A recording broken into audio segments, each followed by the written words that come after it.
प्राधान्य असलं पाहिजे, मराठी भाषेला प्राधान्य असलं पाहिजे। केंद्र सरकारच्या राजभाषा समितीवर मी 7 वर्ष काम केले। हे बघा, भाषा हे लोकांना जोडण्याचं साधन आहे। आपण मराठीचा अधिकार महाराष्ट्रामध्ये बोलली पाहिजेत, वापरली पाहिजे, त्याच्यामध्ये दुमत नाही।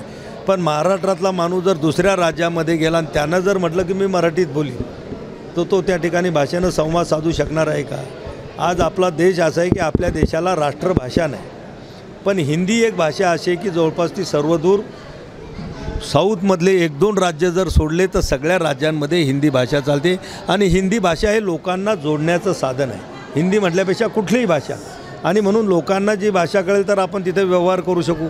आज आपलं जग इतकं छोटं झालेलं आहे, ट्रान्सपोर्टिंगचे साधनं एवढे वाढलेले आहेत की आज पंढरपुरातला माणूस उद्या दिल्लीत दिसू शकतो, उद्या बिहारच्या पाटणाला दिसू शकतो, लखनौला दिसू शकतो, राजस्थानमध्ये जाऊ शकतो।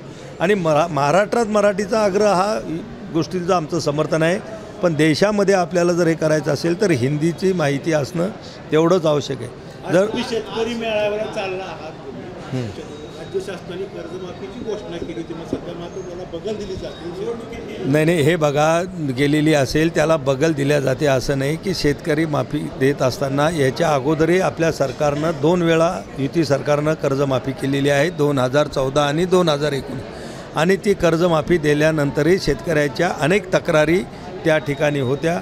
आणि म्हणून अतिशय अभ्यासपूर्वक किंवा कोणाला दिली पाहिजेत, कोणते शेतकरी या समाज झाले पाहिजेत, याच्यावर राज्य सरकार निश्चितपणानं विचार करत आहे। आणि ती राज्य सरकारची घोषणा असल्यामुळं राज्य सरकार निश्चित त्याची अंमलबजावणी करण्यासाठी प्रयत्नशील राहील। लोकशाही मराठी ऐका, पहा, जागरूक रहा।